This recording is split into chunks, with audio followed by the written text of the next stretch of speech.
Hello all. Welcome to Himalaya study corner. और आज हम स्टार्ट करेंगे मेकिंग ऑफ इंडियन कॉन्स्टिट्यूशन से।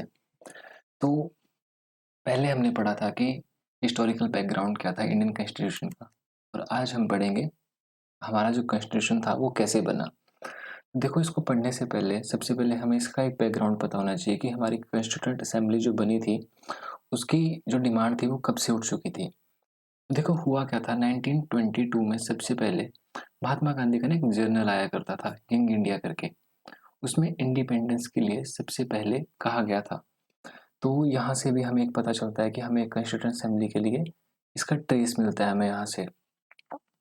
और दूसरी चीज़ क्या हुई कि जब नेहरू रिपोर्ट आई 1928 में, तो इस रिपोर्ट में क्या था, इस रिपोर्ट में एक कॉन्स्टिट्यूशन के बारे में लिखा गया था कि एक कॉन्स्टिट्यूंट असेंबली होगी जिसमें हमारे फंडामेंटल राइट्स, जो भी हमारी ड्यूटीज डीपीएसपी, उनके बारे में बहुत कुछ लिखा गया था। तो ये एक फर्स्ट डेफिनेट अटेम्प्ट था जो कि इंडियंस के द्वारा था, जिसमें एक फुल रिस्पॉन्सिबल गवर्नमेंट की और पार्लियामेंट्री पैटर्न की जो गवर्नमेंट थी, जिसमें जस्टिसबल राइट्स, जो कि हमारे फंडामेंटल राइट्स हैं, उनके बारे में भी लिखा गया था, जो कि नेहरू रिपोर्ट के द्वारा में लिखा गया था। नेहरू रिपोर्ट जो थी वो आपके मोतीलाल नेहरू जी के द्वारा बनाई गई थी। और जो मोतीलाल नेहरू हैं वो पंडित जवाहरलाल नेहरू जी के फादर थे इनके। तो इसमें भी हमारे को ये चीज़ पता चलती है। इसके बाद क्या हुआ, इसके बाद जब 1934 में एम एन रॉय जो थे, उन्होंने ऑफिशियली डिमांड की थी कि हमें एक कॉन्स्टिट्यूंट असेंबली चाहिए इंडिया के लिए, ताकि जिससे हम अपना एक कॉन्स्टिट्यूशन बना सकें। लेकिन इन सब डिमांड्स को जो ब्रिटिशर्स थे वो रिजेक्ट कर रहे थे बार बार। इसके बाद 1935 में इंडियन नेशनल कांग्रेस ने ऑफिशियली डिमांड की थी फिर से। और ये जो राउंड टेबल कॉन्फ्रेंस हुई थी उसके फेलियर का रिजल्ट था कि हमें एक कॉन्स्टिट्यूंट असेंबली चाहिए हमारे लिए। इसके बाद 1938 में हरिपुरा सेशन हुआ था, जहाँ पे पंडित जवाहरलाल नेहरू जी ने भी कहा था कि हमें एक कॉन्स्टिट्यूंट असेंबली चाहिए। लेकिन ये तो थे जो इंडियंस कर रहे थे डिमांड कि हमें कॉन्स्टिट्यूंट असेंबली दो, हमें अपना कॉन्स्टिट्यूशन बनाना है। इसके बाद क्या होता है कि ब्रिटिशर सबसे पहला जो अटेम्प्ट करते हैं अपना, वो करते हैं 1940 में, जो कि अगस्त ऑफर के नाम से जाना जाता है। यहाँ पे ये ब्रिटिशर्स इंडियंस को बोलते हैं कि हम आपके लिए कॉन्स्टिट्यूंट असेंबली बनाएंगे। लेकिन इन्होंने ये ऑफर दिया था, तो देखो 1939 में क्या हुआ था कि वर्ल्ड वार की स्टार्टिंग हो चुकी थी या हो रही थी। तो उस टाइम पे जो इंडियंस थे जो वो ब्रिटिशर्स का साथ नहीं दे रहे थे। तो जैसा कि आपको पता होगा, बहुत से जो इंडियंस थे वो ब्रिटिशर्स के साथ थे उनकी आर्मी में। लेकिन 1939 तक आते आते जो इंडियंस थे वो उनसे पीछे हट चुके थे कि अब हम आपका साथ नहीं देंगे। तो यहाँ पे ब्रिटिशर्स को ये डर था कि कहीं इंडियंस जो है वो जर्मनी की साइड ना चले जाए। इस करके इन्होंने अगस्त ऑफर दिया था इंडियंस के लिए कि हम आप हमारा साथ दे दो अभी वर्ल्ड वॉर में, उसके बाद हम आपके लिए कॉन्स्टिट्यूंट असेंबली बना देंगे। लेकिन इसको जो था, अगस्त ऑफर को इंडियंस के द्वारा रिजेक्ट कर दिया गया था। इसके बाद क्रिप्स मिशन आया था 1942 में, और क्रिप्स मिशन को कांग्रेस ने और मुस्लिम लीग ने इन दोनों ने रिजेक्ट कर दिया था। और क्रिप्स मिशन के बाद जब कैबिनेट मिशन प्लान आया 1946 में, यहाँ पे इंडियंस जो थे उन्होंने इसको एक्सेप्ट कर लिया था कि हाँ ठीक है, अब हम अपनी कॉन्स्टिट्यूंट असेंबली बनाएंगे। ठीक है जी।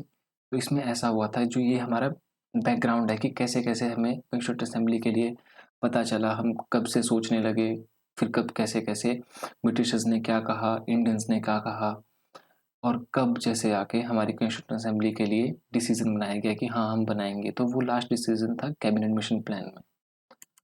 अब देखो कंपोजिशन कैसे कैसे हुई हमारी कॉन्स्टिट्यूंट असेंबली की। देखो, टोटल 389 मेंबर्स हुआ करते थे, जो कि डिवाइड थे ब्रिटिश प्रोविंसेस में और प्रिंसली स्टेट्स में। प्रिंसली स्टेट्स वो हुआ करती थी आपकी जहाँ पे राजा महाराजा जो थे वो राज किया करते थे, और ब्रिटिश प्रोविंसेस वो थी जहाँ पे डायरेक्ट कंट्रोल था ब्रिटिशर्स का। तो ब्रिटिश प्रोविंसेस से 296 मेंबर्स आया करते थे, जिसको भी फर्दर डिवाइड किया गया था गवर्नर प्रोविंस और चीफ कमिश्नर प्रोविंस।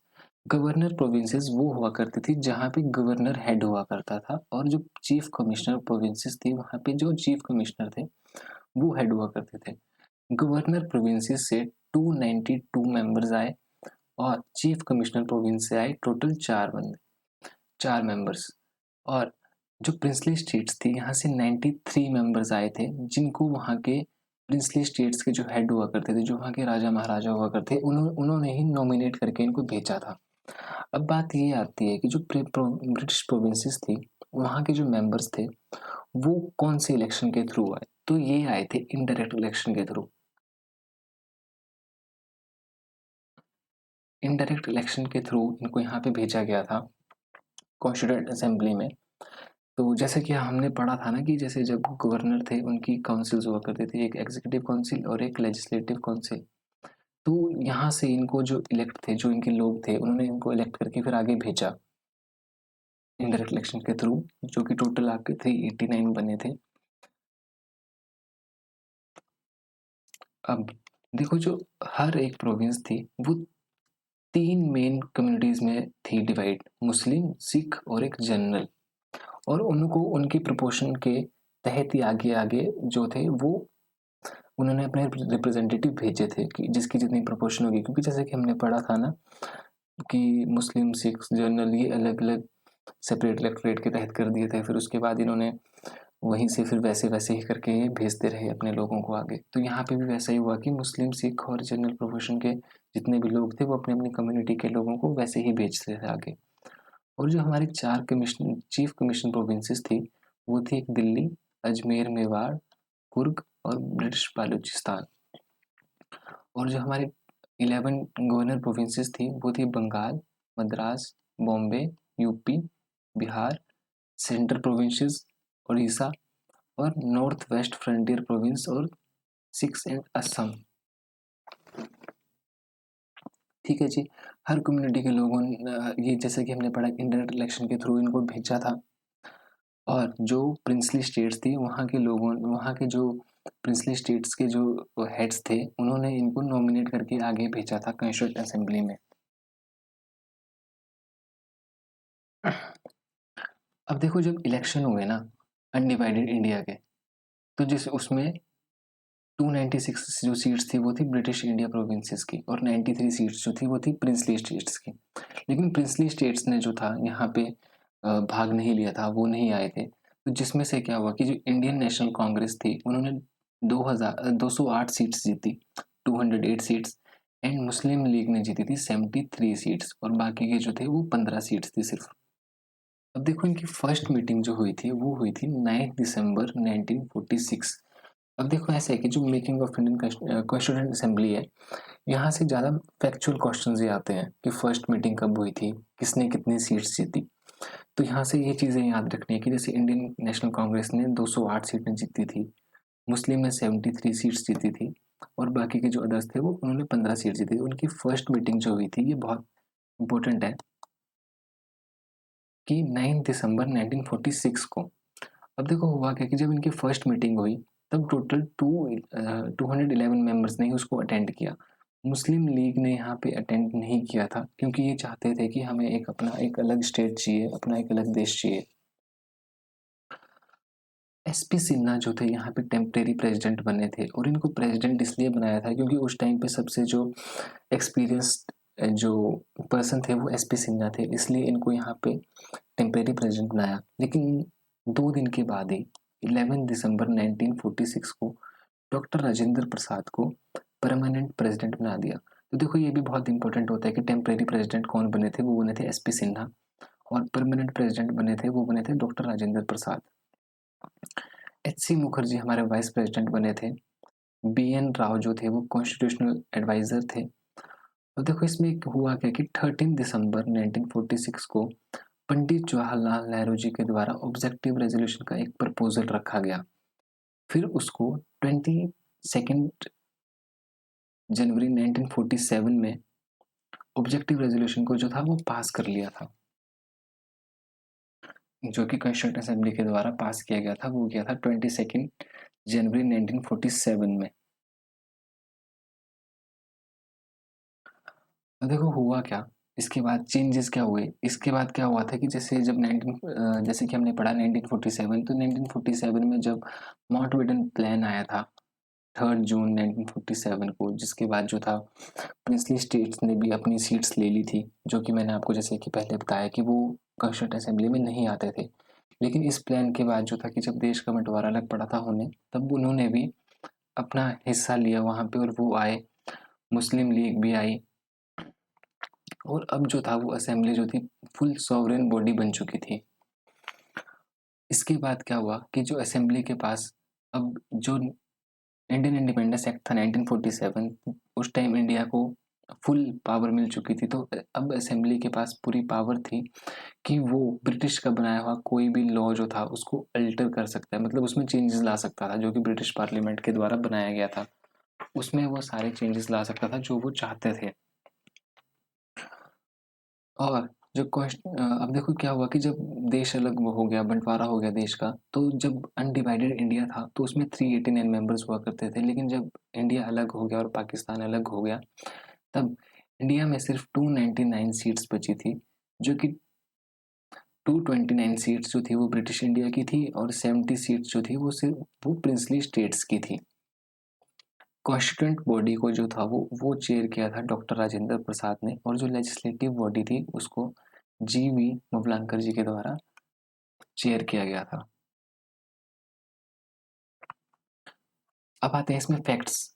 अब देखो, जैसे कि हमने पढ़ा कि जो प्रेसिडेंट थे वो थे डॉक्टर राजेंद्र प्रसाद, इनके साथ 2 वाइस प्रेसिडेंट बनाए थे, H C. Mukherjee and B T. Krishnamachari.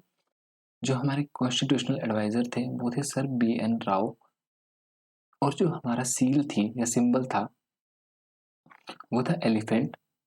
Secretary थे हमारे एच.बी.आर. अयंगर।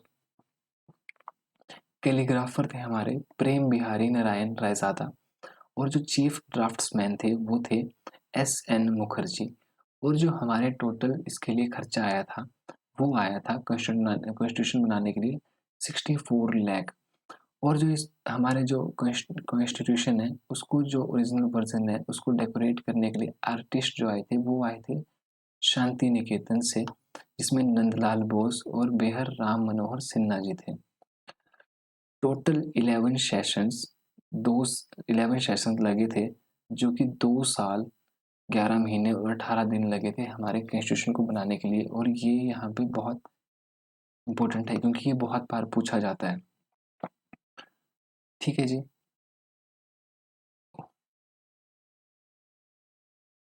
26 नवंबर 1949 को हमारा कॉन्स्टिट्यूशन जो था वो बन के अडॉप्ट कर लिया था हमने 26 नवंबर 1949 को, और इसकी इम्प्लीमेंटेशन की जो डेट थी वो थी 26 जनवरी 1950, क्योंकि 26 जनवरी 1950 को हमने इसलिए इसको इम्प्लीमेंट किया था क्योंकि 26 जनवरी 1930 को पूर्ण स्वराज मिला था हमें, इसलिए 26 जनवरी ही इसकी डेट रखी गई थी कि 26 जनवरी को हम इसको इम्प्लीमेंट करेंगे हमारे कॉन्स्टिट्यूशन को, जो कि बन के रेडी था, तभी अडॉप्ट कर लिया था हमने 26 नवंबर 1949 को।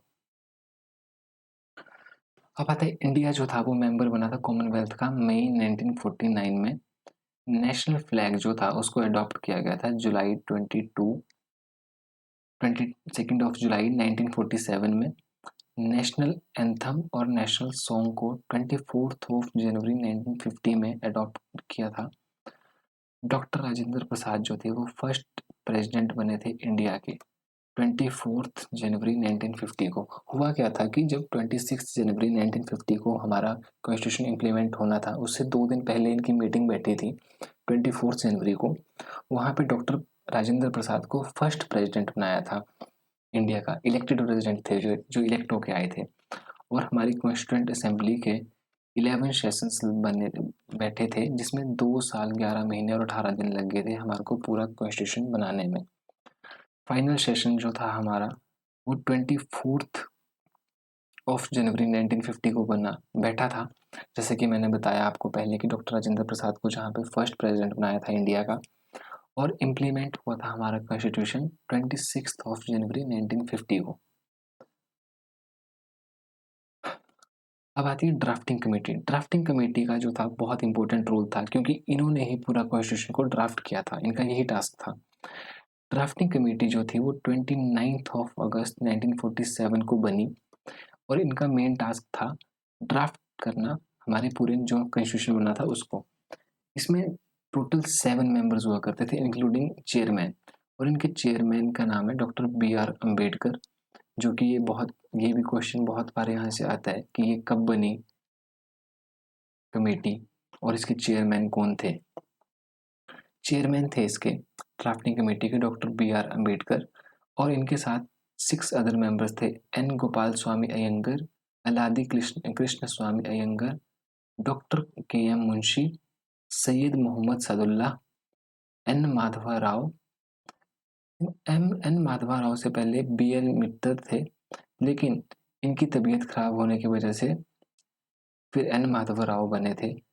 लास्ट थे हमारे T.T. कृष्णमचारी।